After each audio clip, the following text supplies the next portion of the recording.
जब पाकिस्तान ने लहराया अपने ही देश में भारत का झंडा, आखिर क्या वजह रही कि पाकिस्तान को भारत का झंडा लहराना पड़ा।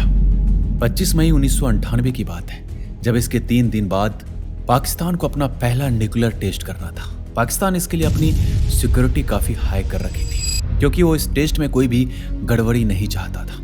इसका कारण था भारत ने 1974 में ही अपना पहला न्यूक्लियर टेस्ट कर लिया था, पोखरण 1। भारत अपना दूसरा न्यूक्लियर टेस्ट भी पोखरण 2 इस महीने की शुरुआत में ही कर चुका था। पाकिस्तान न्यूक्लियर रेस में ऑलरेडी 24 साल पीछे था, तो पाकिस्तान कोई भी गड़बड़ी नहीं चाहता था। पाकिस्तान जितना सतर्क था और हाई सिक्योरिटी थी, उतनी ही बड़ी घटना घटने वाली थी और कल नेशनल इंटरनेशनल हेडलाइंस बनने वाली थी पाकिस्तान।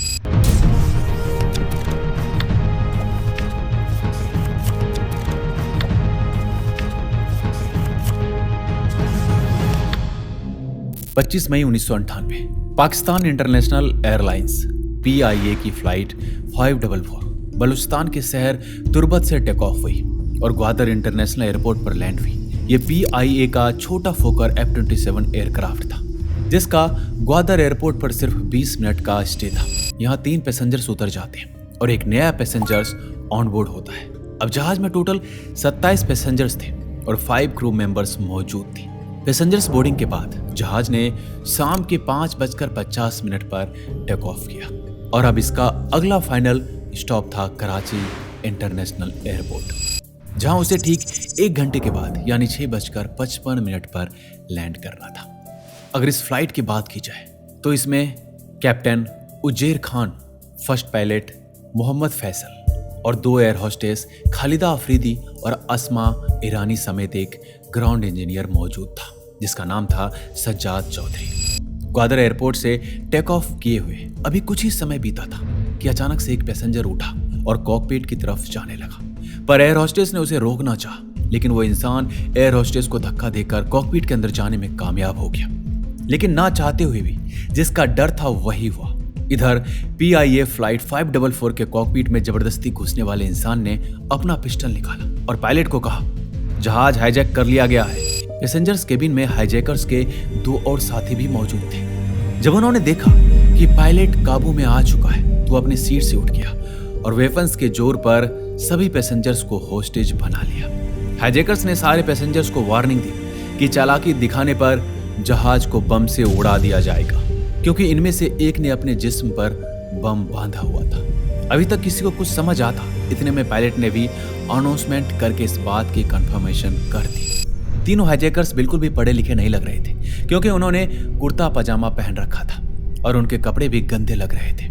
ऐसा लग रहा था वो तीनों हाईजैकर्स बलूचिस्तान के प्रांत से थे। पर आखिर हाईजैकर्स की डिमांड क्या थी? बलूचिस्तान प्रांत साउथ में मौजूद पाकिस्तान की सबसे बड़ी प्रांत है। ब्रिटिश इंडिया के दौर से ही यहाँ के कुछ कबीले अपना अलग देश चाहते थे, लेकिन 1947 में पाकिस्तान और इंडिया का पार्टीशन हो गया और बलूचिस्तान को पाकिस्तान का प्रांत डिक्लेयर कर दिया गया। तब से लेकर बलूचिस्तान के कुछ कबीले पाकिस्तानी गवर्नमेंट के खिलाफ है और बलूचिस्तान के नेचुरल रिसोर्सेज को इस्तेमाल करना इनको अच्छा नहीं लगता। 28 मई 1998 को अपना पहला न्यूक्लियर टेस्ट भी पाकिस्तान को बलूचिस्तान की जगाई डिस्ट्रिक्ट में ही करना था। रिपोर्ट्स के मुताबिक यहाँ लोकल पॉपुलेशन को खतरा था कि अगर न्यूक्लियर टेस्ट किया गया तो इस एरिया में भयंकर परिणाम हो सकते हैं। बस इसी कॉन्फ्लिक्ट को लेकर वो हाईजैकर्स इन बातों को दुनिया के सामने लाना चाहते थे, इसलिए ही PIA की फ्लाइट 544 को हाईजैक कर लिया गया था। उधर कॉकपिट में मौजूद हाईजैकर ने कैप्टन उजैर खान से डिमांड की कि प्लेन को कराची के बजाय सीधा इंडिया के कैपिटल न्यू दिल्ली लेकर जाया जाए।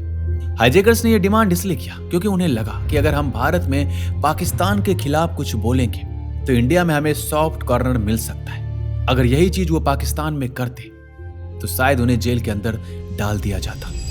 फ्लाइट 544 के कैप्टन ने बंदूक की नोक के नीचे जहाज का डायरेक्शन इंडिया की तरफ कर दिया और अनाउंसमेंट करके पैसेंजर्स को भी बता दिया कि हम इंडिया के शहर न्यू दिल्ली जा रहे हैं। हाईजैकर्स को यह मालूम नहीं था कि कैप्टन ने चुपके से एयरक्राफ्ट का ट्रांसपोंडर हाईजैक मोड में कर दिया है, जिससे कि ग्राउंड पर ट्रैफिक कंट्रोलर को सिग्नल चला गया था कि जहाज हाईजैक हो चुका है। पूरा पाकिस्तान अलर्ट हो गया था।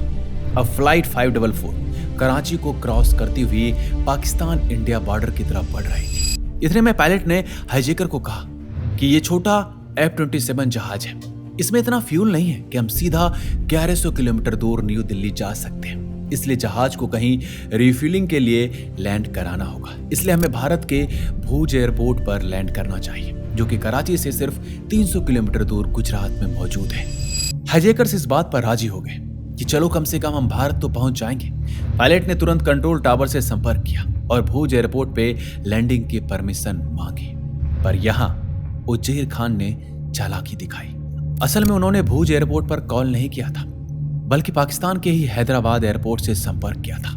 पूरे पाकिस्तान के एयरपोर्ट्स पर पहले ही इंफॉर्मेशन पहुंच चुकी थी कि फ्लाइट 544 हाईजैक हो चुकी थी, जिसकी वजह से हैदराबाद एयरपोर्ट का कंट्रोल टावर भी पहले से अलर्ट मोड में था। आगे से हैदराबाद एयरपोर्ट की अथॉरिटीज ने भी खुद को भुज एयरपोर्ट बताते हुए कहा कि कैप्टन को लैंडिंग की परमिशन दे दी जाए। इस वक्त रात हो चुकी थी और पूरे हैदराबाद में इमरजेंसी डिक्लेयर हो गई कि एक जहाज हाईजैक हो चुका है और कुछ ही देर में हैदराबाद एयरपोर्ट पर लैंड करेगा।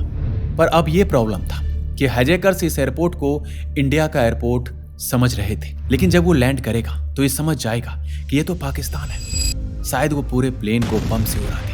इसलिए एयरपोर्ट अथॉरिटीज ने एयरपोर्ट से सारे निशान मिटाने को कहे, जिससे एयरपोर्ट की पहचान होती है, और पाकिस्तान आर्मी को खबर दे दी कि वो हैदराबाद एयरपोर्ट पहुंच जाए। एयरपोर्ट अथॉरिटीज ने टर्मिनल बोर्ड पर लिखा हुआ हैदराबाद का नाम छुपा दिया। पूरे एयरपोर्ट से साइन बोर्ड हटा दिए गए, लाइट्स ऑफ कर दी गई, यहां तक कि बिल्डिंग पर लगे पाकिस्तान के झंडे को हटाकर इंडिया का झंडा लहरा दिया गया। एयरपोर्ट अथॉरिटीज ने लोकल एडमिनिस्ट्रेशन के साथ मिलकर पूरे हैदराबाद सिटी को ब्लैकआउट कर दिया, ताकि लैंडिंग के वक्त हैदराबाद का कोई खास निशान हाईजैकर्स पहचान ना सके। रेंजर्स और पुलिस की गाड़ियां भी एयरपोर्ट पर ही अपनी लाइट्स बंद कर खड़ी हो गई। आखिरकार फ्लाइट 44 ने एयरपोर्ट पर लैंडिंग किया। अथॉरिटीज ने जहाज की विंडोज के अंदर देखा तो एक हाईजैकर कॉकपिट में और एक मेन डोर के पास, जबकि तीसरा केबिन में टहल रहा था। करीब 1 घंटे तक खामोशी बनी रही, लेकिन फिर रात 11:30 पर जहाज का दरवाजा खुलता है और अंदर से ग्राउंड इंजीनियर सज्जाद चौधरी को बाहर भेजा जाता है। उनको खाना पानी के लिए और एक खास मैसेज के साथ बाहर भेजा गया था। इंजीनियर डरा हुआ था, सहमा हुआ था। वो अथॉरिटीज के पास आया और पुलिस के सामने हाईजैकर्स की डिमांड रख दी। हाईजैकर्स जो समझ रहे थे कि वो इंडिया के भुज एयरपोर्ट पर लैंड हुए हैं, उनकी डिमांड थी कि वह इंडिया में पाकिस्तान के हाई कमिश्नर से मीटिंग करना चाहते हैं, और उनकी सबसे बड़ी डिमांड बलूचिस्तान में न्यूक्लियर टेस्टिंग को रोकना था। एयरपोर्ट अथॉरिटीज ने पता लगाया तो पता चला कि कई घंटे बीत चुके हैं, पर अभी पाकिस्तान आर्मी नहीं पहुंची है। पाकिस्तान आर्मी अपने कमांडोज के साथ इस्लामाबाद से आ रही थी, जब तक वह हाईजैकर्स का टाइम किसी भी तरह बर्बाद करना चाहते थे। इसलिए पुलिस वालों ने खुद को इंडियन बताकर हाईजैकर्स से इंटरेक्शन करने का फैसला किया। Senior superintendent of police Akhtar Gorchani ने अपना नाम मनोज कुमार रखा। एसपी उस्मान अनवर रामचंद्र बने और डिप्टी कमिश्नर सोहेल शाह गोपीचंद बने, और उस वक्त उनको जो नाम समझ आया उन्होंने रख लिया और हिम्मत करके सिविल ड्रेस में प्लेन के करीब गए। उन्होंने हाईजैकर्स और पैसेंजर्स को खाना दिया और उनसे बड़े फ्रेंडली अंदाज में मिले। पुलिस ऑफिसर्स ने हाईजैकर्स के साथ कई घंटे गुजारे और उनके बीच विश्वास का लेवल बढ़ गया था। उनको बताया गया कि Pakistani high commissioner new Delhi से निकले हैं और उनका यहाँ पहुंचने में थोड़ा वक्त लगेगा, जबकि असल में वो सब पाकिस्तान आर्मी के कमांडोज का वेट कर रहे थे। एएसपी ने अपने इंटरव्यू में बताया कि सुबह होने में सिर्फ 2 घंटे बचे थे, लेकिन आर्मी कमांडोज का कोई अता पता नहीं था। इससे आप ये पता लगा सकते हैं कि पाकिस्तान आर्मी कैसी थी। इतने इमरजेंसी सिचुएशन में भी आर्मी वहां पहुंचने में लेट थी। इसका कारण यह भी हो सकता है कि पाकिस्तान ने अपनी सारी कमांडो बलूचिस्तान में लगा दी थी, ताकि कोई गड़बड़ी ना हो सके। हाईजैकर्स के साथ जब ट्रस्ट लेवल काफी हद तक बढ़ गया तो दोनों पुलिस ऑफिसर्स और एक डिप्टी कमिश्नर ने खुद ही एक्शन करने का फैसला किया, और एक मौके पर तीनों ने एक साथ हाईजैकर्स पर झपट्टा मारा और उनको काबू करके उनसे वेपन्स छीन लिए। बाद में मालूम पड़ा कि उनके पास कोई बम भी नहीं। तीनों हाईजैकर्स का असल नाम शाह सवार बलोच, साबिर बलोच और साबिर रिंद बताया गया, जबकि वो प्लेन में जमाल हुसैन, अनवर हुसैन और गुलाम हुसैन के नाम से ट्रेवल कर रहे थे। इस पूरी घटना में कोई भी कैजुअलिटी नहीं हुई और सारे पैसेंजर्स को सेफ्टी निकाल लिया गया। दोस्तों, कैसी लगी ये घटना जब पाकिस्तान ने हमारे देश भारत का झंडा लहराया था, भले ही मजबूरी में क्यों ना लहराया हो। अगर दोस्तों आप भी इंडिया से प्यार करते हैं, कमेंट में जरूर लिखिएगा आई लव इंडिया। मिलते हैं अगले वीडियो में। अपना ख्याल रखिएगा।